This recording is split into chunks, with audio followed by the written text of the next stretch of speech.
Hi, my name is Pat, and this is my channel, Book Chat with Pat, and I'm glad that you're here. Today is Poetry Thursday, and I'm going to be speaking about the contemporary American poet A.E. Stallings. I was first introduced to her through my friend Aaron Facer here on BookTube. He featured some of her poetry in a video probably about a year ago, and that was my introduction to her, and I immediately began seeking out her poetry wherever I could find it. Stallings is a contemporary American poet living in Greece. She is the Oxford professor of poetry. She grew up in Decatur, Georgia, and she studied classics at the University of Georgia and at Oxford University. She has to date 5 published books of poetry and several works of translation as well. And her poetry has also been featured in numerous journals and magazines, such as Poetry Magazine, The Atlantic, The New Yorker, the New York Review of Books, the Times Literary Supplement, and she's been featured in 5 editions of the Best American Poetry anthologies. Her poetry is known for its very dexterous use of classical allusion and forms as a way to illustrate contemporary life. In an interview with Forbes magazine, Stallings said, "The ancients taught me how to sound modern." She went on, "They showed me that technique was not the enemy of urgency, but the instrument." Her book, published in 2018, was nominated for the Pulitzer Prize in Poetry.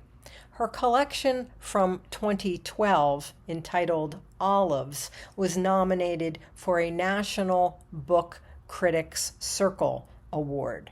Her first book of poetry, Archaic Smile, from 1999, was the winner of the Richard Wilbur Award, and it was also a finalist for both the Yale Younger Poets Series and the Walt Whitman Award.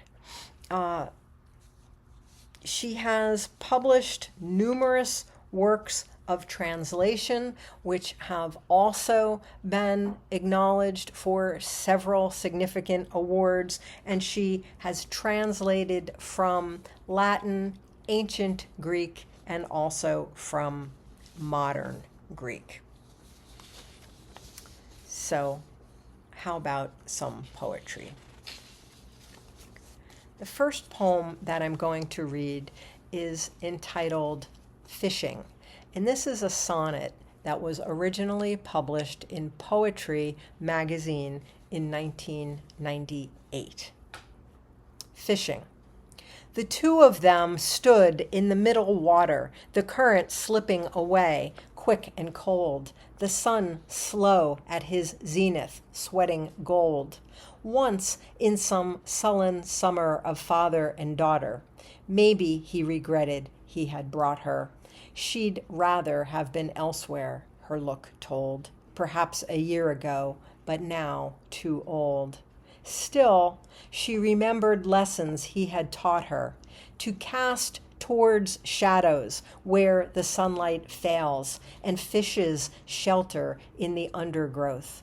And when the unseen strikes, how all else pales beside the bright, dark struggle, the rainbow wroth, life and death weighed in the shining scales, the invisible line pulled taut that links them both.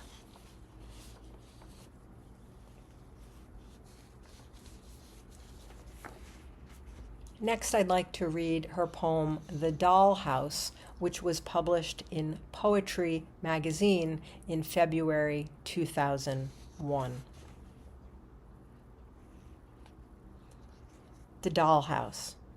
There in the attic of forgotten shapes, old coats in plastic, hat boxes, fur capes amongst the smells of mothballs and cigars, I saw the dollhouse of our early years, with which my mother and my aunt had played, and later where my sister and I made the towering grown-up hours to smile and pass, the little beds, the tin-foil-looking glass, bookcases stamped in ink upon the walls, mismatched chairs where sat the jointed dolls, the clock whose face, no larger than a dime, had for all these years kept the same time.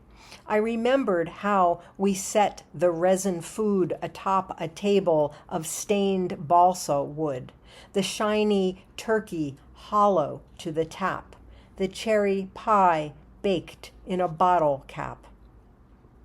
Now it is time to go to sleep, we spoke, parroting the talk of older folk, and laid the dolls out fully clothed in bed, after their teeth were brushed and prayers were said, and flipped the switch on the low wattage sun. But in the night we'd have something break in, kidnap the baby or purloin the pie, a tiger maybe or a passerby, just to make something happen, to move the story. The dolls awoke, alarmed, took inventory. If we made something happen every day or night, it was the game we knew to play, not realizing then how lives accrue with interest, the smallest things we do.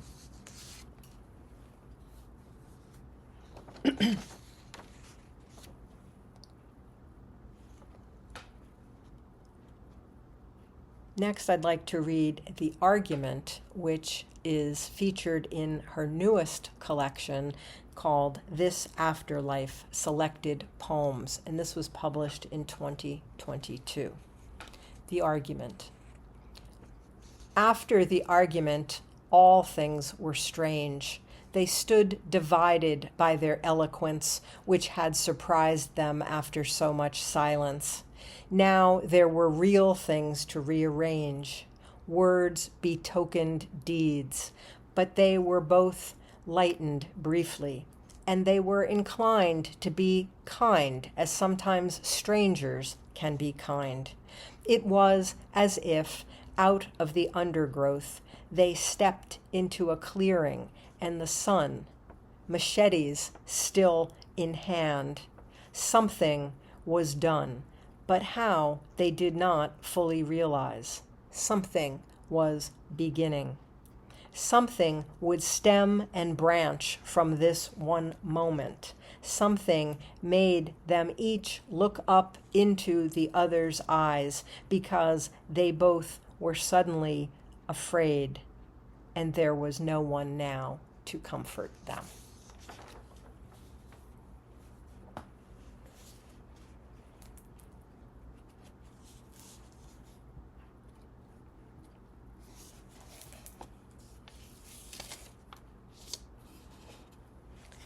From her collection, Like, from 2018, After a Greek Proverb. We're here for the time being, I answered to the query. Just for a couple of years, we said, a dozen years back. Nothing is more permanent than the temporary. We dine sitting on folding chairs. They were cheap but cheery. We've taped the broken window pane. TV's still out of whack. We're here for the time being, I answer to the query. When we crossed the water, we only brought what we could carry, but there are always boxes that you never do unpack. Nothing is more permanent than the temporary. Sometimes when I'm feeling weepy, you propose a theory. Nostalgia and tear gas have the same acrid smack. We're here for the time being, I answer to the query. We stash bones in the closet when we don't have time to bury. Stuff receipts in envelopes, file papers in a stack. Nothing is more permanent than the temporary. 12 years now, and we're still eating off the ordinary. We left our wedding china behind, afraid that it might crack. We're here for the time being, we answer to the query, but nothing is more permanent than the temporary.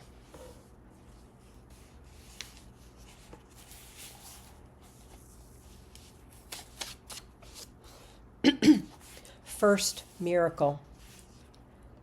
Her body, like a pomegranate torn wide open, somehow bears what must be born. The irony where a stranger, small enough to bed down in the ox-tongue polished trough, erupts into the world and breaks the spell of the ancient, numbered hours with his yell. Now her breasts ache and weep and soak her shirt whenever she hears his hunger or his hurt. She can't change water into wine. Instead, she fashions sweet milk out of her own blood.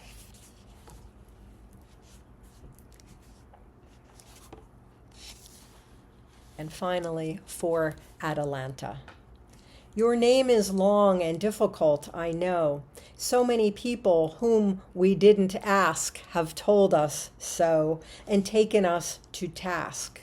You too, perhaps, will wonder as you grow and blame us with the venom of 13 for ruining your life, using our own love against us, keen as a double-bladed knife. Already I can picture the whole scene. How will we answer you? Yes, you were in a hurry to arrive, as if it were a race to be alive. We weighed the syllables and they rang true.